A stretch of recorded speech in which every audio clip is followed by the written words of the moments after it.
والدین نے مجھے بہت پیار سے پالا، میں ان کی اکلوتی اولاد تھی، مگر ان کے بے کراں پیار کا صلہ میں نے نافرمانی کی صورت میں دیا کہ جب گریجویشن کے بعد ایم اے میں داخلہ لیا، ایک امیر زادے سے دوستی ہو گئی۔ میں انگلش میں ایم اے کر رہی تھی جبکہ سمیع معاشیات کا اسٹوڈنٹ تھا۔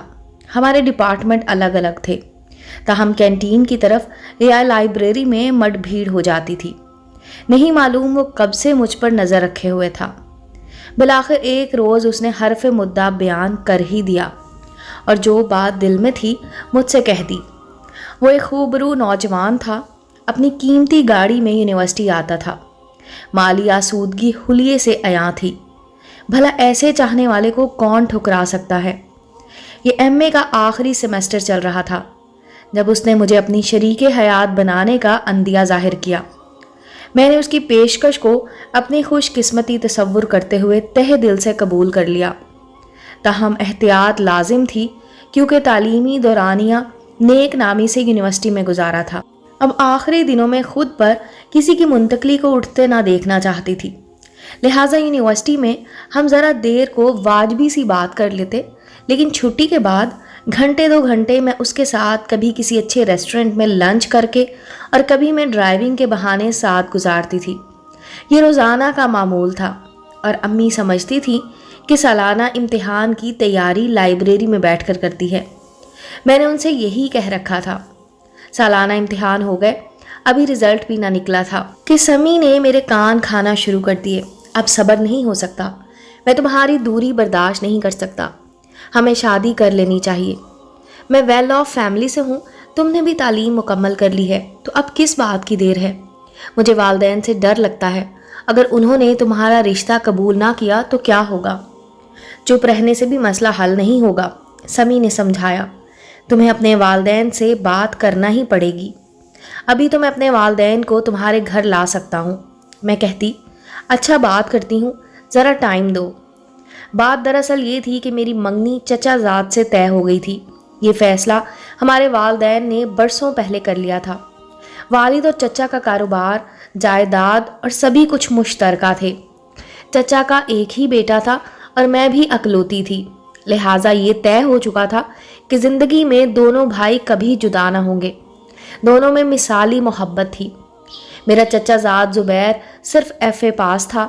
اس نے تعلیم چھوڑ کر اپنے والد کے ساتھ کاروبار میں شمولیت اختیار کر لی تھی کیونکہ اسے پڑھنے سے کچھ زیادہ دلچسپی نہ تھی۔ اگرچہ وہ ایک محنتی سیدھا سادہ لڑکا تھا، لیکن وہ جو کہاوت ہے نا کہ گھر کی مرغی دال برابر، بالکل درست ہے۔ مجھے زبیر نے بھی کبھی متاثر نہ کیا۔ جبکہ سمیع نے بہت اصرار کیا تو میں نے سمیع کو مشورہ دیا کہ پہلے آنٹی کو اپنی بہن کے ساتھ ہمارے گھر بھیجو۔ میں تمہاری بہن کا بطور اپنی سہیلی تعارف کرواؤں گی اور آنٹی کو بھی اسی حوالے سے امی سے ملواؤں گی۔ یوں 2-4 بار ہمارے اور تمہارے گھر والے ایک دوسرے کے گھر آئے جائیں گے تو آپس میں شناسائی ہو جائے گی، پھر رشتے کی بات کرنا مناسب ہوگا۔ اس نے یہ بات سمجھ لی۔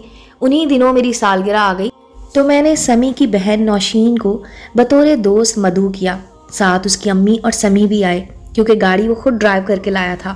یہ میرے گھر والوں سے اس کی فیملی کا پہلا تعارف تھا۔ کچھ دن بعد سمیع کی والدہ نے ہمارے گھر والوں کی دعوت کی۔ بہت اصرار کر کے میں امی کو ان کے گھر لائی، لیکن ابو نے مصروفیت کا بہانہ بنا دیا اور دعوت میں شریک نہ ہوئے۔ بہرحال خواتین کا ایک دوسرے سے خوب اچھی طرح تعارف ہو گیا اور اجنبیت باقی نہ رہی۔ امی اس کے والد کی دولت و شوکت، شاہانہ رہن سہن اور شاندار گھر سے بھی کافی متاثر ہوئیں۔ ایک روز ابو نے امی سے کہا کہ ہماری نصرت نے ایم اے کر لیا ہے، اب اس کی شادی کی سوچ رہا ہوں۔ بھائی بھی بار بار یہی بات کر رہے ہیں کہ وقت پر فریضہ ادا کر دیں اور بچوں کی خوشی دیکھ لیں۔ امی نے مجھے بتایا کہ تمہارے والد اب تمہاری شادی کرنے کا ارادہ رکھتے ہیں۔ کس کے ساتھ؟ میں نے بن کر سوال کیا۔ زبیر کے ساتھ، اور کس کے ساتھ؟ ماں نے جواب دیا، کیا تم نہیں جانتی کہ بچپن سے تمہاری شادی زبیر کے ساتھ ہونا طے ہے؟ امی، بچپن کی بات پرانی ہو چکی، اس وقت میں چھوٹی تھی اور میری رائے پوچھنے کی ضرورت نہ تھی، لیکن اب میں 25 برس کی ہو چکی ہوں، پڑھ لکھ گئی۔ میری شادی میں میری مرضی بے حد اہمیت رکھتی ہے۔ ابو میری مرضی کے بغیر میری شادی نہیں کر سکتے۔ کیا بات کر رہی ہو؟ نصرت، جانتی ہو کہ تمہارا رشتہ طے ہو چکا ہے؟ مجھے پرواہ نہیں، جس نے بھی رشتہ طے کیا اپنی رضا سے کیا ہے، میری رضا نہیں تھی اس میں شامل۔ تو اب تمہاری رضا کیا ہے؟ میں سمی سے شادی کرنا چاہتی ہوں اور اس کے ماں باپ رشتہ لینے آنے والے ہیں۔ پلیز ابو سے کہیے کہ انکار نہ کریں، ورنہ تم کیا کرو گی؟ میں اپنی مرضی سے شادی کر لوں گی۔ والدہ بیچاری میرا منہ دیکھتی رہ گئی۔ وہ جانتی تھی کہ جیسے میرے والد قول کے پکے ہیں، میں بھی اپنے باپ پر گئی تھی، جو کہتی تھی کر کے رہتی تھی۔ پھر یہ تو دل کا معاملہ تھا، وہی ہوا جس کا ڈر تھا۔ سمی کے والدین کو نہ صرف ابو نے میرا رشتہ دینے سے انکار کر دیا، بلکہ بے رخی کے ساتھ کچھ اس طرح پیش آئے کہ انہوں نے اپنی توہین محسوس کی اور خفا ہو کر چلے گئے۔ سمی سے انہوں نے سختی سے بات کی اور کہا کہ جب ان کم حیثیت لوگوں نے ہماری یہ قدر و منزلت کی ہے تو ان کی بیٹی ہمارے ساتھ کیسے پیش آئے گی؟ ہمیں ہرگز اس لڑکی کو اپنی بہو بنانا قبول نہیں ہے۔ تم نصرت کا خیال دل و دماغ سے نکال دو، ہم کسی ہم پلہ اور اعلیٰ خاندان سے تمہاری دلہن لائیں گے۔ اس وقت سمی کے سر پر عشق کا بھوت سوار تھا۔ اس نے اپنے والدین کی نہ مانی اور نہ میں نے، اور ہم نے کورٹ میرج کر لی۔ کچھ دن اس نے مجھے اپنے دوست کے گھر رکھا۔ جب اس کا بینک بیلنس ختم ہو گیا تو والدین کے پاس لوٹ گیا، کیونکہ انہوں نے شرط رکھی تھی کہ نصرت کو طلاق دے دو تو ہی تم واپس اس گھر میں آ سکتے ہو، ورنہ ہم تم کو جائیداد سے آگ کر دیں گے۔ اپنا کماؤ، اپنا کھاؤ اور اپنی زندگی اپنی مرضی اور خوشی سے گزارو۔ دراصل اس کے چچا کا اس کے والد پر بہت اثر تھا اور بزنس کا تمام کنٹرول بھی اسی کے پاس تھا۔ باپ بھی بہت مجبور تھا، کیونکہ میرے والد نے بھی ان کے ساتھ توہین آمیز برتاؤ کیا تھا، جو وہ کسی صورت بھولنے پر آمادہ نہ تھے۔ سمی کو شادی کے بعد آٹے دال کا بھاؤ معلوم ہو گیا۔ اس نے محبت کو کھیل سمجھا، لیکن مجھ سے شادی کے بعد چند دنوں میں عشق کا بخار اتر گیا۔ جب در در ٹھوکریں کھانا پڑی، تب اپنے والد کا دباؤ قبول کرتے ہوئے اس نے مجھے طلاق دے دی، اور میں نے بھی اس کے جھوٹے عشق کا مزہ چکھ لیا۔ والدین کے پاس کس منہ سے جاتی؟ چچا مجھ پر سخت ناراض تھے، وہ تو اپنے والدین کے پاس چلا گیا، میں جہاں تھی وہیں رہ گئی۔ والد اور چچا نے مجھے قبول کرنے سے انکار کر دیا۔ میں ابھی تک سمی کے دوست ارشد کے گھر پر ہی تھی۔ میں نے عدت کی مدت پوری کی، پھر اسی شریف انسان کی کوششوں سے ایک اسکول میں انگلش ٹیچر لگ گئی۔ یہ اسکول ارشد کے گھر کے قریب تھا۔ میں نے اس سے گزارش کی کہ میں اکیلی کسی کرائے کے مکان میں نہیں رہ سکتی، مجھے اپنے گھر رہنے دیتے جب تک کہ میرے والدین مجھے قبول نہیں کرتے یا کوئی اور معقول رہائش کا بندوبست نہیں ہوتا۔ ارشد کی بیوی سے میری اچھی دوستی ہو گئی تھی۔ میں جس اسکول میں پڑھاتی تھی وہاں سر ثاقب اسکول کے پرنسپل تھے۔ ان کی گہری نظریں میرے اس درد و کرب کو کھوجتی رہتی تھیں۔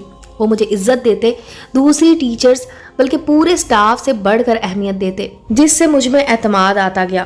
لیکن میری کچھ کولیگ حسد کا شکار ہونے لگی، ماسوا ایک دو کے جو میری دوست بن گئی تھی۔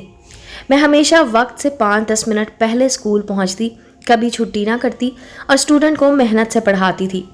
اپنی ڈیوٹی میں ہرگز کوتاہی نہ کرتی۔ میری اسی احسن کارکردگی پر پرنسپل کے دل میں میری قدر و منزلت میں اضافہ ہوتا گیا۔ پھر ایک دن ایسا آیا کہ ان کی انسیت مجھے ان سے قریب تر کرنے لگی۔ سر ثاقب بہت اچھے شاعر اور ادب نواز تھے۔ وہ میرے ہم مزاج تھے، مجھ سے بات کر کے ان کو دلی سکون ملتا تھا۔ ان کی جو باتیں دوسروں کی سمجھ میں نہ آتی تھی وہ میں جلد سمجھ لیتی تھی۔ وہ میری تعریف بھی ایسے الفاظ میں کرتے کہ میں مسرت سے کھل اٹھتی۔ سر کی توجہ خاص سے اب میں ایک اہم اور نمایاں ٹیچر بن گئی تھی۔ سارے اسٹاف سے زیادہ اس اسکول میں میرا مقام بن چکا تھا اور ادارے کا سربراہ خود ہر مشورہ مجھ سے لیتا تھا۔ ہمارے اسکول میں ایک ٹیچر تحریم کافی پرانی تھی۔ سینئر ہونے کے سبب مجھ سے پہلے اس کو سب میں نمایاں جگہ ملی ہوئی تھی، لیکن اب وہ بھی میرے پیچھے کھڑی ہوتی تھی۔ وہ بظاہر مجھ سے قریب لیکن اندر سے حسد خوردہ اور جلی بھنی رہتی تھی۔ اس نے بڑی دماغ سوزی کی کہ کسی طرح میری قدر و منزلت کو ذکر پہنچے اور مجھے سر کی نظروں سے گرایا جائے۔ اس نے طریقے سے مجھے سر ثاقب صاحب کے خلاف بھڑکانا اور اکسانا شروع کر دیا۔ پرنسپل صاحب اگر کسی ٹیچر یا سٹاف ممبر سے بات کر رہے ہوتے، وہ مجھ کو بدگمانی میں مبتلا کرنے کو کہتے کہ یہ آدمی اوپر سے کچھ اور اندر سے کچھ ہے۔ دیکھو تو اس بانکے نوجوان کو ہر وقت راجہ اندر بنا رہتا ہے۔ ہمارے پرنسپل صاحب بہت کھلاڑی قسم کے آدمی ہیں۔ میں سینئر ٹیچر ہوں تو مجھے معلوم ہے، وہ سب تم کیا جانو۔ ہر وقت تحریم کے اس طرح باتیں کرنے سے رفتہ رفتہ میں سر ثاقب صاحب کے بارے میں الٹا سیدھا سوچنے لگی اور ان سے بلا وجہ بدگمان رہنے لگی۔ ثاقب صاحب کے دل میں کسی دوسری ٹیچر کے لیے کوئی ایسی ویسی بات نہ تھی۔ وہ تو سب کو ایک خاندان کی طرح سمجھتے تھے، اس لیے انہوں نے میری بدگمانی کا نوٹس نہیں لیا۔ اب وہ دوسری ٹیچر سے مصروف گفتگو ہوتے تو میں وہاں سے ہٹ جاتی، کلاس روم میں جا کر بیٹھ جاتی، تو بھی انہوں نے میرے اس رویے سے کچھ نہ سمجھا اور معمول کے مطابق ہر کسی سے ملتے جلتے بات کرتے رہتے۔ آہستہ آہستہ انہوں نے محسوس کیا کہ مجھے کچھ برا لگ رہا ہے، یہاں پھر کسی غیر معمولی واقعے کا اثر لیا ہوا ہے جو اس طرح خاموش ہو کر ہر کسی سے کٹ کر رہ گئی ہوں۔ ادھر مس تحریم جان بوجھ کر اردو شاعری کے شعر ان کے پاس لے جاتی اور مطلب پوچھتی۔ جب وہ ان کے آفس جاتی، ایک آدھ سٹاف ممبر میں سے کوئی وہاں آ جاتا، وہ اشعار کی تشریح سمجھا رہے ہوتے۔ وہ لوگ آ کر ڈسکس کرتے کہ مس تحریم سر سے قریب ہو رہی ہیں اور وہ اس کو رومانی شعر سنا کر مطلب بتاتے رہتے ہیں۔ ایسی باتوں کا خواتین ٹیچرز خاص طور پر نوٹس لیتی ہیں۔ یوں بات کا بتنگڑ بننے لگا۔ مجھے بہت تکلیف ہوتی کہ یہ سب کیا اور کیوں ہو رہا ہے۔ اب سمجھ میں آیا کہ مس تحریم نے میرے خلاف کیا چال چلی ہے، اپنے ارمانوں کے پھول کھلانے کو میرے رستے میں کانٹے بکھیرے ہیں، جبکہ اس سے قبل سر ثاقب میری زندگی کی راہ میں بکھرے ہوئے کانٹے چننے کی کوشش کر رہے تھے۔ خدا جانے کیا ڈرامہ شروع ہو گیا کہ اب ہر وقت سر ثاقب مس تحریم کو ڈھونڈتے نظر آتے، کبھی میری کلاس میں آ کر دیکھتے مگر کچھ نہ پوچھتے، بلکہ میں خود ہی پوچھ لیتی کہ سر کیا تلاش کر رہے ہیں۔ جواب دیتے، آپ نے مس تحریم کو دیکھا ہے کیا؟ وہ اوپر کلاس لے رہی ہیں، ذرا جا کر کہہ دینا کہ آپ کو سر یاد کر رہے ہیں۔ میں بادل نخواستہ جا کر تحریم کو اطلاع کرتی۔ وہ کلاس چھوڑ کر سر ثاقب کی طرف جاتی نظر آتی۔ خدا جانے کیوں اس وقت گئی تھی۔ مجھے بہت دکھ ہوتا اور اپنی حیثیت گھٹتی ہوئی محسوس ہوتی۔ میں سوچتی اس نے مجھے سر سے اس لیے بدگمان کیا تھا کہ خود ان کے قریب ہو سکے، لیکن یہ میری بھول تھی۔ پرنسپل صاحب نے تحریم کے ذمے اسکول کے کچھ اہم کام لگا دیے تھے۔ وہ مجھ سے ہرگز بدگمان نہیں تھے۔ پرانی ٹیچر ہونے کی وجہ سے اس کو اسکول کے فنکشنز ارینج کرنے کا خاصا تجربہ تھا جو مجھے نہیں تھا، اسی لیے اسے کچھ انتظامی امور کا ہیڈ بنا دیا تھا اور مجھے یہ گمان ہو گیا کہ اب میری عزت گھٹا کر اس کی اہمیت بڑھا رہے ہیں۔ دراصل یہ میری کمزوری تھی کہ میں بہت جلد بدگمان ہو جاتی تھی۔ جب کبھی کوئی میٹنگ وغیرہ ہوتی، سر سبھی ٹیچرز کے لیے کچھ کھانے پینے کا سامان منگواتے اور مجھے بھی بھجواتے تھے، لیکن میں ان کی بھیجی ہوئی چیز واپس کر دیتی تھی۔ اس کے باوجود وہ برا نہ مناتے۔ جب متعدد بار میں نے ایسا ہی کیا تو ایک دن انہوں نے مجھے اپنے آفس میں بلایا اور کہا، تم ایسا کیوں کرتی ہو؟ میری بھیجی ہوئی ہر چیز واپس کر دیتی ہو۔ یہ نئی ٹیچرز کیا سوچیں گی کہ پتہ نہیں پرنسپل نے ان کو کیا کہہ دیا ہے۔ وعدہ کرو کہ اب اس طرح نہیں کرو گی۔ میں نے شرمندہ ہو کر معذرت کی کیونکہ ان کی بات میری سمجھ میں آ گئی تھی۔ ایک دن ارشد بھائی ان کی بیگم کے پاس گئی تو انہوں نے مجھے چائے کے لیے روک لیا اور بولے، نصرت، ہمیں امید ہے کہ بے وفا سمی کے عشق کا بھوت اب تمہارے سر سے اتر چکا ہوگا۔ اگر نارمل زندگی میں لوٹ آئی ہو تو ایک بات کہوں؟ کہی ارشد بھائی۔ میں نے جواب دیا، تمہارے لیے ایک آفر ہے، اگر اس آفر کو قبول کر لو تو سمجھ لو کہ تمہارے دن عید اور راتیں شب برات ہو جائیں گی۔ وہ کیسے بھیا؟ میں نے تجسس سے پوچھا۔ تم جانتی ہو کہ میرے دوست ثاقب یعنی تمہارے پرنسپل صاحب بہت اچھے آدمی ہیں، وہ غیر شادی شدہ ہیں اور اب شادی کا ارادہ رکھتے ہیں۔ ان کی نظر انتخاب تم پر پڑی ہے، وہ تمہیں اپنا جیون ساتھی بنانا چاہتے ہیں، کہو تمہارا کیا خیال ہے؟ یہ سنتے ہی میری ہچکی بند گئی۔ میاں بیوی دونوں حیران پریشان ہو گئے کہ ایسا کیا کہہ دیا جو میں اس قدر پریشان ہو گئی ہوں۔ اگر یہ آفر منظور نہیں تو کوئی بات نہیں، پریشان مت ہو، اور شادی تو انسان کا ذاتی معاملہ ہوتا ہے، آپ کا دل نہیں مانتا تو نہ کریں۔